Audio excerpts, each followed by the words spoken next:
Good morning friends, this Shiv Kumar friends. और friends आज मैं आपके लिए बहुत महत्वपूर्ण चीज़ लेके आया हूँ। फ्रेंड्स इंग्लिश बोलते तो हैं लोग, लेकिन इंग्लिश बोलते तो बहुत जनरल वर्ड्स का इस्तेमाल करते हैं जिससे उनकी इंग्लिश स्पेशल नहीं लगती है। इंग्लिश अगर स्पेशल दिखना चाहिए, अगर इंग्लिश को आप स्पेशल बनाना चाहते हैं तो आपको एनहांस वर्ड और पॉलिटिकल वर्ड्स की बहुत ज़रूरत होती है।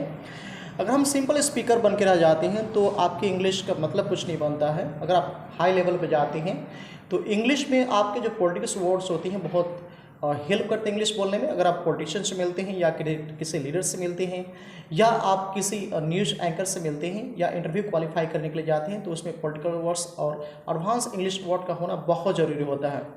तो फ्रेंड्स अगर आप भी बहुत अपने इंग्लिश को स्पेशल बनाना चाहते हैं तो चलते हैं, हम आपके लिए लेके आए हैं बहुत इंपॉर्टेंट वर्ड जिसको हम फ्रेज ओडियम कह सकते हैं, लेकिन न्यूज़पेपर में इस वर्ड का बहुत इस्तेमाल होता है, बहुत यूजेस हैं। तो हम देखते हैं बार बार ये जो वर्ड्स न्यूज़पेपर में आते ही रहते हैं। तो फ्रेंड्स पहला वर्ड्स है डार्क हॉर्स। और डार्क हॉर्स का मतलब होता है छुपा रुस्तम। और डार्क हॉर्स में छुपा रुस्तम। बहुत सारे लीडर देखते हैं कि वो काम करते हैं बट लेकिन वो काम को शो नहीं करते हैं, तो डार्क हॉर्स वहाँ पे वर्ड का इस्तेमाल कर सकते हैं डार्क हॉर्स के सेंस में, तो छुपा रुस्तम होता है। नेक्स्ट वर्ड है friends at a throwaway price. At a throwaway price का मतलब होता है कौड़ियों के मोल, कम कीमत पे बिकना। एट अ थ्रोअवे प्राइस आपने देखा होगा फ्रेंड्स, हमारे बहुत सारे leader at a throwaway price पे बिक जाते हैं और अपने वोट को, अपने परफॉर्मेंस को भी खराब कर लेते हैं। तो फ्रेंड्स ये वर्ड बहुत यूज़ होता है हमारे न्यूज़ पेपर्स में या न्यूज़ एंकर जो इंग्लिश बोलते हैं उसमें। नेक्स्ट वर्ड है आपको जेल बर्ड।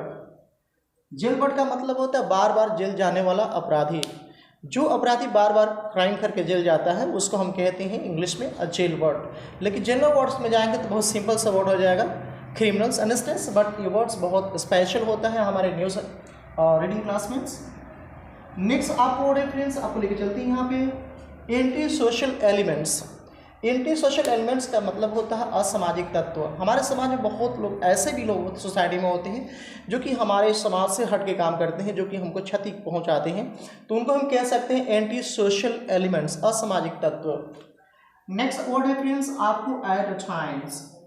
कोई भी काम करते हैं एक बार में करते हैं उसको बोलते हैं एट अ टाइम, एक ही बार में, तो उसको बोलते हैं इंग्लिश में at a times.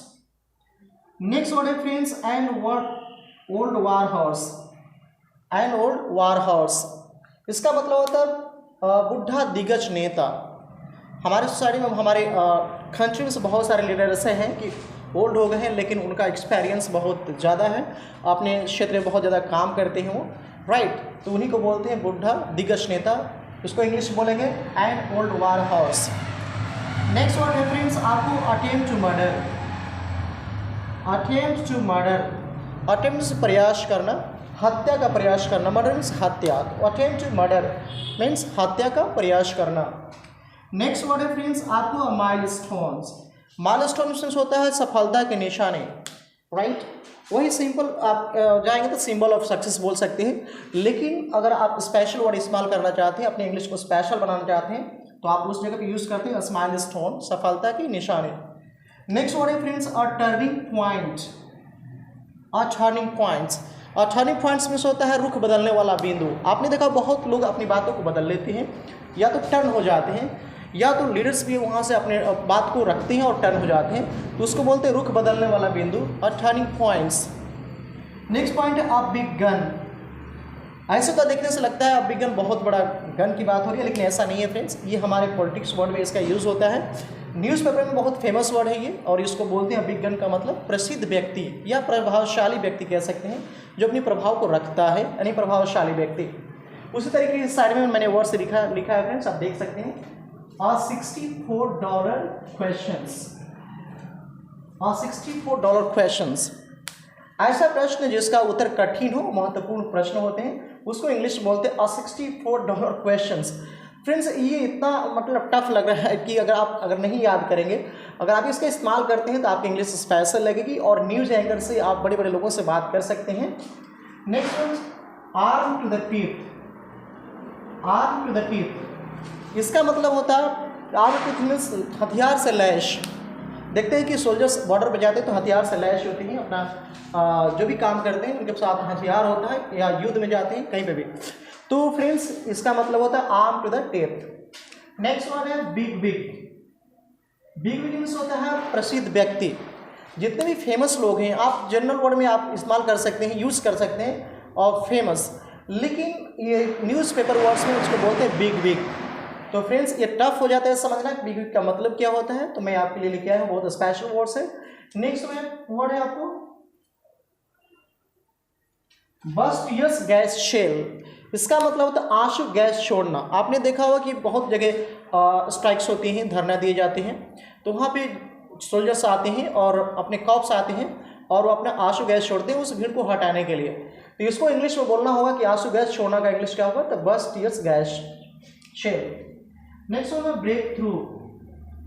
Friends break through means होता है सफलता। सफलता, जिस सफलता को आप सक्सेस कहते हैं, तो सक्सेस जनरल वर्ड पे आपने हमेशा इस्तेमाल करते हैं, लेकिन इसको बोलते हैं पॉलिटिकल वर्ड्स, और स्पेशल जो वर्ड्स होते हैं प्रोफेशनल उसको बोलते हैं ब्रेक थ्रू। बड़े बड़े लोग ब्रेक थ्रू का ही इस्तेमाल करते हैं। नेक्स्ट है better half. Better half means होता है धर्मपत्नी। ऐसे आप वाइफ कहते हैं बट धर्मपत्नी बेटर हाफ मीन्स होता है, और ये आपको फ्रेज एडियम्स में थोड़ा सा डिफरेंट हो जाते हैं। नेक्स्ट है ब्लू बेयर। ब्लू बेयर का मतलब होता है अनेक पत्नियों का पति। ब्लू बेयर आपने देखा होगा हमारे सारे बहुत लोग ऐसे मिलते हैं कि एक से ज़्यादा शादी कर लेते हैं, मैरिज कर लेते हैं, उसको बोलते हैं ब्लू बेयर। उसके बाद है friends blue blood. Blue blood means होता है आपको उच्च कुल की संतति यानी संतान। तो उच्च कुल की संतान जो बड़े बड़े घर के लोग होते हैं उनके लिए ये वर्ड इस्तेमाल होते हैं। फ्रेंड्स ये सारे वर्ड्स आपको बहुत इंपॉर्टेंट वर्ड है, मुझे ऐसा लगता है कि आप याद कर पाएंगे, आप अपनी लैंग्वेज में यूज़ कर पाएंगे अपनी लैंग्वेज को स्पेशल और स्टाइलिश बनाने के लिए। तो फ्रेंड्स आज के लिए इतना ही। Thank you for joining us.